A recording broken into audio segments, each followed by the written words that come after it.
निधी किती कुठे गेला आंबेडकर साहेब निधी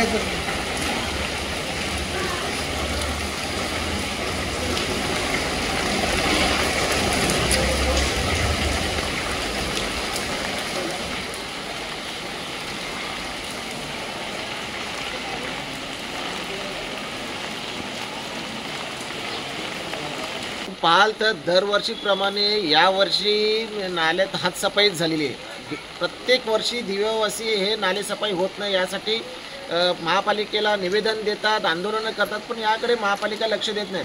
आपण पाहाल तर पहिल्याच पावसाळा चालू झाला तेव्हा आमचे शहर प्रमुख सचिन पाटील असतील, आमचे विभाग प्रमुख असतील, आमचे शिवसेने उद्धव बाळासाहेब ठाकरे पक्षाचे प्रत्येक कार्यकर्त्यांनी महापालिकेला निवेदन दिले होते की प्रत्येक जागोजागी हे नालेसफाई झालेली नाही आहेत आणि पाणी तुंबतंय, परंतु याकडे महापालिकेने लक्ष दिलं नाही।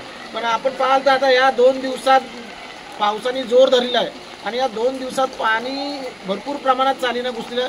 याचं कारण म्हणजे दिव्याला जी निधी दिली होती जवळजवळ आम्हाला आमच्या माहितीनुसार जवळजवळ 1 करोडच्या वरती निधी ही नालेसफाईने दिली आहेत। मग ह्या एवढी निधी जर भरपूर प्रमाणात दिलेली असताना नाले आज आपण आपल्या पाठीमागे बघाल तर पूर्ण नाले अजून तुडुंब भरलेले आहेत, कुठेच साफसफाई नाले दिसत नाही आहेत। त्यामुळे आज लोकांच्या घरात पाणी जाते, शाळेमध्ये पाणी जाते, त्यामुळे विद्यार्थ्यांचेही हाल होत आहेत। मग अशा या बेजबाबदार अधिकाऱ्यांवरती कारवाई झाली पाहिजे। स्वच्छता निरीक्षक जे असतील, इथले सहाय्यक आयुक्त असतील आणि ते ठेकेदार असतील, ह्याच्यावरती तात्काळ कारवाई झाली पाहिजे अशी दिवा शिवसेना उद्धव बाळासाहेब ठाकरे पक्षाकडून आम्ही मागणी करत आहोत।